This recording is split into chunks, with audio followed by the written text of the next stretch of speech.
Hey, what's up, everybody? This is Dan. Sorry about that. New York Rangers on the ice for a Game 2 post game. The Rangers dominated again, 5-1.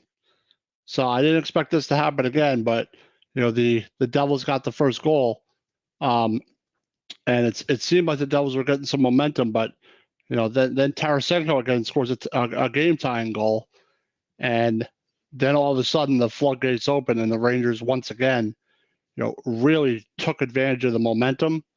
Once again, Chris Kreider, two power play goals again. Now he has four power play goals in two games. The all-time New York Rangers record for power play goals in a single playoffs for the New York Rangers is Adam Graves with 6, Sabaja with 6, Alexei Kovalev with 6, and Adam Graves did that in 1996, Mika in 2022, and Alexei Kovalev in 94 with 5. Chris Kreider has 5 in just 2 games. So he might set another New York Rangers record. He also has, hi Linda, how are you? Hope all is well. So he already has the most playoff goals in New York Rangers history with 38. So he might break that record this playoffs if the Rangers can go pretty far. Eileen, she says, so basically, the Rangers, once again, played really good defense. They gave one power play goal, and that's it. So I'm really impressed with the way the Rangers played. Patrick Kane with a ridiculous goal, 2 assists, 3 points. It's what I expected from him. Tarasenko getting the tying goal was huge. I love Tarasenko on this team. I think he's done a really great job. He's a great on both ends, great on defense, great on offense. But with Patrick Kane, I know people were complaining about that in game 1. But now he has 4 points in 2 games, which is pretty good. Which is pretty solid for him. So that's what I expected from Kane. I expect Kane and Tarasenko to produce, and that's 2 games now that Tarasenko has had a huge goal that gave them momentum. And then on the power play was just excellent again. Eileen C says, "Woo Rangers, yeah, let's go Rangers."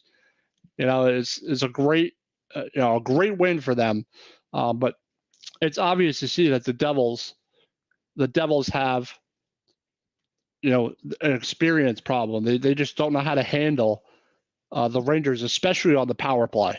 They just don't know how to slow them down. I don't know what it is. I think it's their experience. They don't know how to mark Kreider. You got to stay in front of Kreider. You can't leave him wide open. They got a little lucky on one of his deflections, but you can't leave him open. You leave him open, he'll kill you.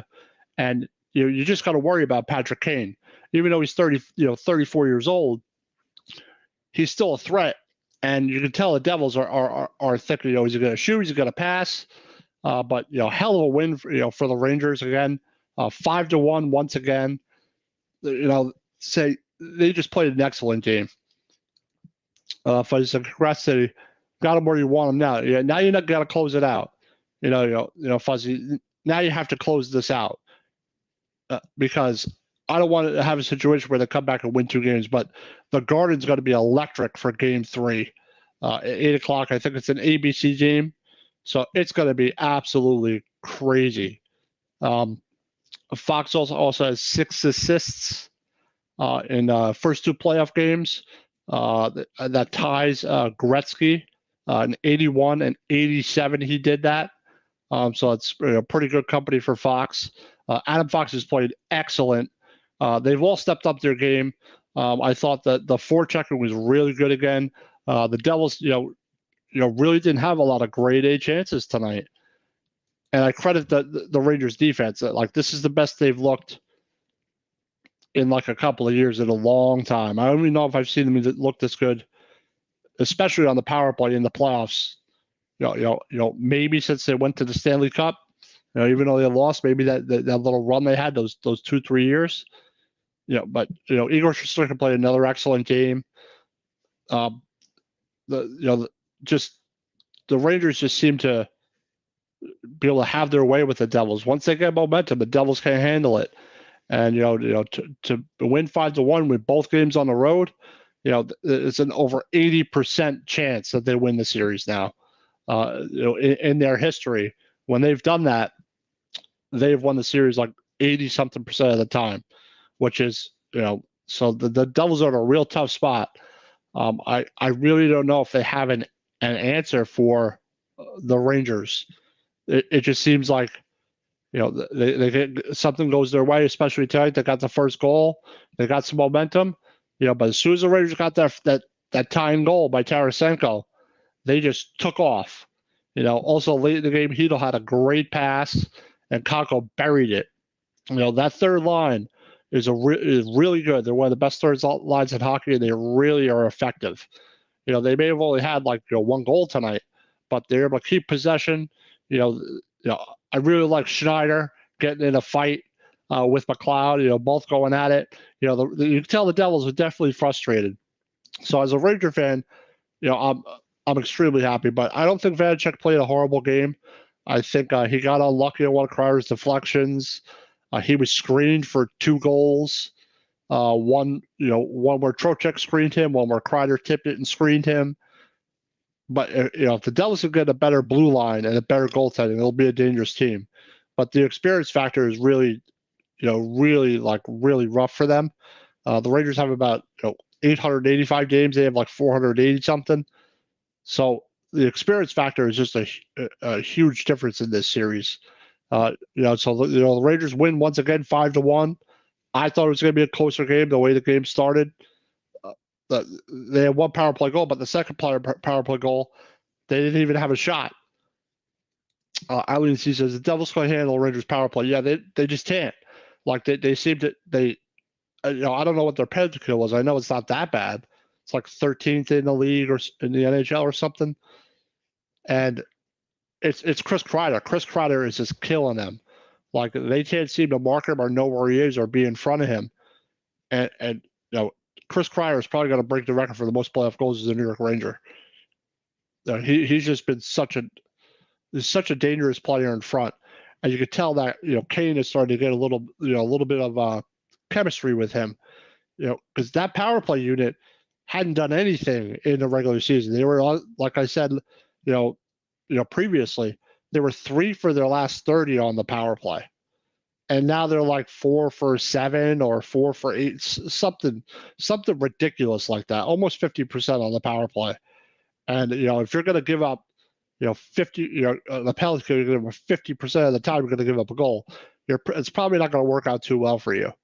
So that's a great thing to see as a Ranger. It's a great thing also to see Patrick Kane finally, you're doing what we signed him for, what you betrayed him for. Getting him is huge, and if he can get going, he's got 4 points in 2 games. That's pretty good for Patrick Kane. He had a quiet game in the first game, but this game he had 2 assists and a goal, and a ridiculous goal. But if you make the first move versus Patrick Kane, he'll probably bury a goal. So just an excellent win, by the Rangers. I don't know how Lindy Ruff is going to make the adjustment. I don't know if he even knows what to do, to be honest. So the Devils are going to have to prove that, first of all, don't put them on the power play. The Rangers are becoming very dangerous now on the power play. Do not put them on the power play. I think, if they had put them on power plays, maybe this game would be different. Maybe the Devils, could have squeezed it out, but you could tell they're definitely frustrated, and they're going to be super, super desperate coming into Game 3 at the Garden. And the Garden's going to be electric, and I want to see if they're going to be able to. I don't know if they're going to be able to handle that. It's a lot of pressure for them. And like I said, it's the same thing. Are they going to respond? I just don't know. I'm not being a homer or nothing, but the Rangers just look like they're head and shoulders better than the Devils are. The Devils have a ton of talent. They're great. They're up and coming team. They're young. They got nothing to lose, but they just don't have the experience, and they just don't have the blue line and a good enough penalty kill to really deal with the Rangers, especially on their power play. So great game by the Rangers. Let's see, so hopefully I see more of that. I just want to close this series out now. I would like to get a 3-0 lead, but as I say, it's always hard to close a team out. It's probably one of the toughest things to do in the AHL. When it's to eliminate a team, no matter who they are, because their desperation level is going to get much, much higher. And sometimes that pays off, and sometimes that doesn't pay off. So I just want to read up one of our sponsors, Monkey Cold Coffee. They make a bourbon chocolate chip infused coffee. Also, they have a toasted coconut rum flavor coming soon. Use the promo code OOTB Sports at monkeycoldcoffee.com to get your bag of coffee and get 10% off a bag. It's an excellent coffee. I'm a big coffee drinker, so I love the bourbon chocolate chip. I can't wait to have the toasted coconut rum, but get your bag 10% off of Monkey Cold Coffee and use promo code OOTB Sports at the checkout.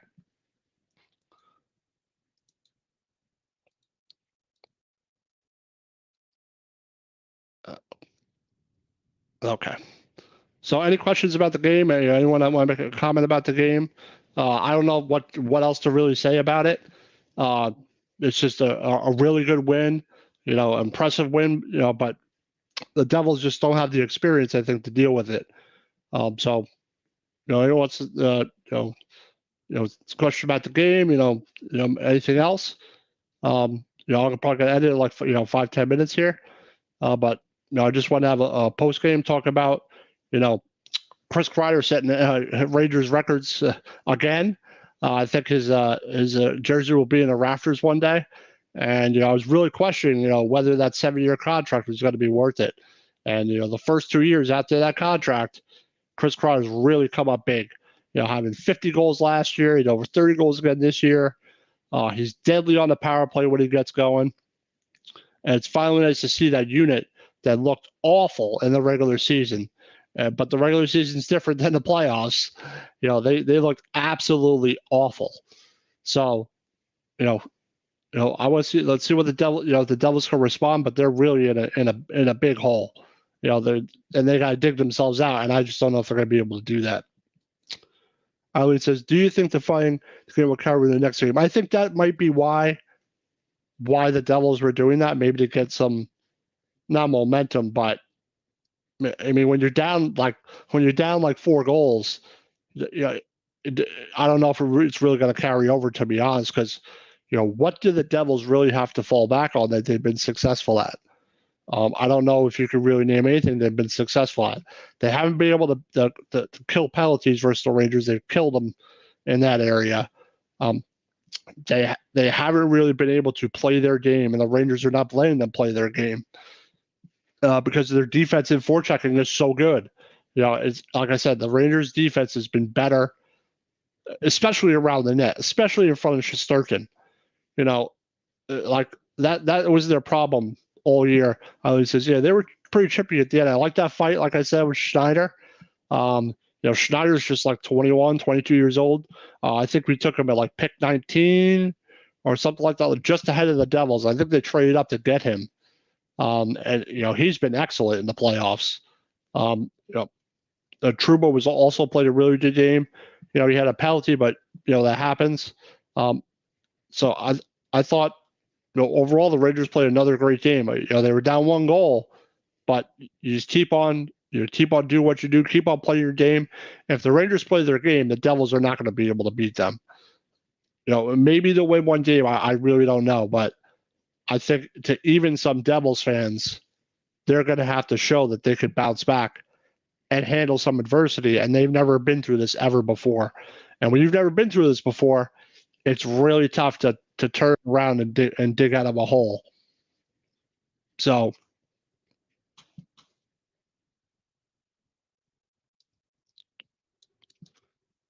I think that, like I said, the Rangers played a great game, great win. We have, but also I want to say, just mention tomorrow night, Big Blue Power Hour, and I'll be talking about the draft, New York Giants. So come check us out Out of the Box Sports at 8 p.m. We'll talk some NFL draft. I'm really excited for that. But I'm extremely happy the Rangers had another excellent hockey game. They played really, really good. So like I said, there's really not much else I have to say about the game. Just great win, and close this out. I'd love to get a sweep, but I still think the Devils might win one game here. Maybe I'm giving them a little bit too much credit. Some Devils fans will probably disagree with me because I know they're not happy right now. Eileen C says, feels good going back to MSG up 2-0. Yeah, it feels great to do that. It's going to be electric. It's going to be absolutely bonkers there. And I don't know if it's going to be 50-50, Rangers fans and Devils fans. It sounded like there was a Rangers home game. Mako says, Eileen, send me your poll for Davis versus Garcia. Yeah, I'm going to have to watch that fight. I got to watch more boxing. I haven't watched boxing consistently in a long time. I was like a heavyweight fan, but I think the heavyweight division just isn't as good. So it's about the middle divisions in boxing. UFC, all the divisions I think are good.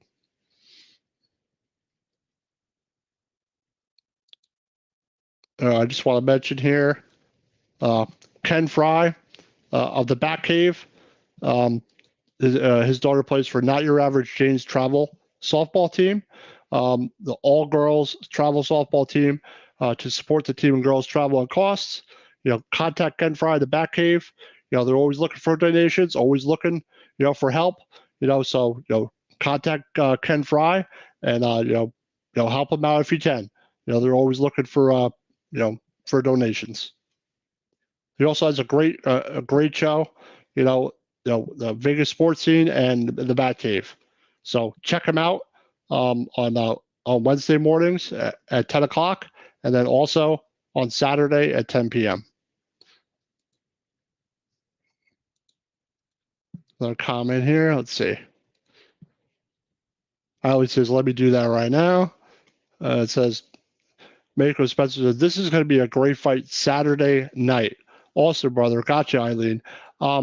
Yeah, Mako. Now, this is a stupid question. Is it boxing? I assume it's boxing because I am not familiar with all the names.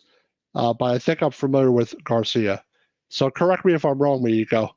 I don't follow boxing and UFC as much as you guys do on the Fight Club.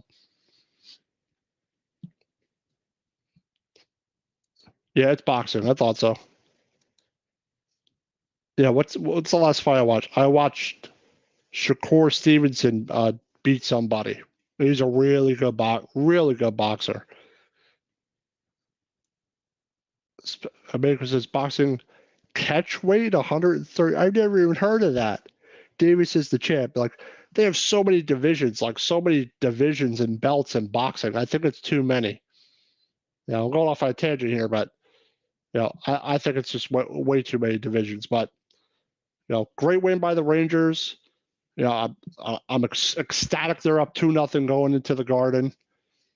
I thought they would get a split at best coming out of New Jersey, but to come out 2-0, just don't screw it up. The way they're playing, I don't know if they're really going to have a letdown, to be honest.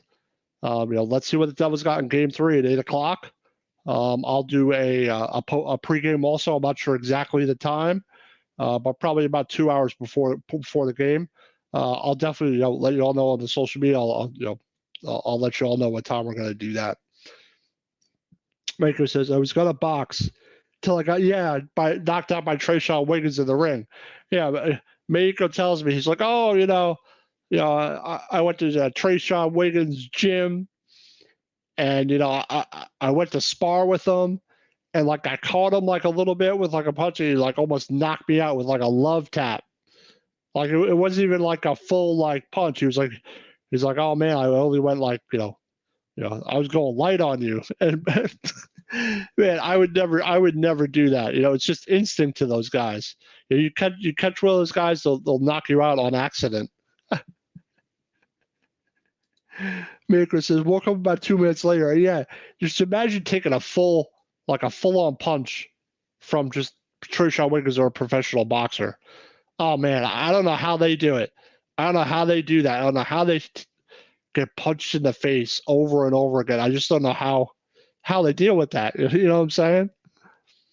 But I want to thank everybody for joining me for the post game. It's kind of late. It's past midnight now.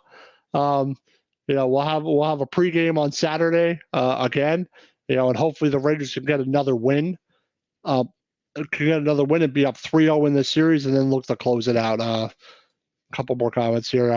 Says Maker says, how many people could say they were knocked out by the 10th ranked boxer in the world? None. Most wouldn't want to say that at all. You know what I mean? They just want to forget about it if you're an actual professional boxer. But if you're not a boxer, let's talk about like, hey, I took a right, it's like, oh, I took a right from Trayshawn Wiggins. Like, oh, really? You did? So I don't think it's that bad of a thing. You know what I mean? At least you didn't, get seriously hurt, have a broken jaw, and have your, that would have been worse if your jaw was like wired shut for a long time. Oh my goodness, I couldn't imagine that, man. But I just want to say, thanks everybody for joining the post game. This is new to me. This is first time I've ever done something like this by myself. So I appreciate all the support. Let's see. I'm gonna say 6 p.m. 2 hours. 6 p.m. on Saturday will be the pregame for Game 3 on New York Rangers on the Ice, only on Out of the Box Sports. So yeah, I can't wait. I'm excited. I gotta wear my Chris Kreider jersey again because he's got 2 goals. Both games I wore it. Two power play goals both games. Fuzzy says you did good. Well, thank you very much. I'm doing my best. It's a little new to me, but it's a lot of fun, and I know a lot about the Rangers. So why not make a show and talk about it? You know what I mean? And I think we should do a hockey show in the future, like an overall one. Next coming season here on Out of the Box Sports. But I just want to say, go Rangers! Everybody have a good night, and thank you very much for joining me. Go Rangers!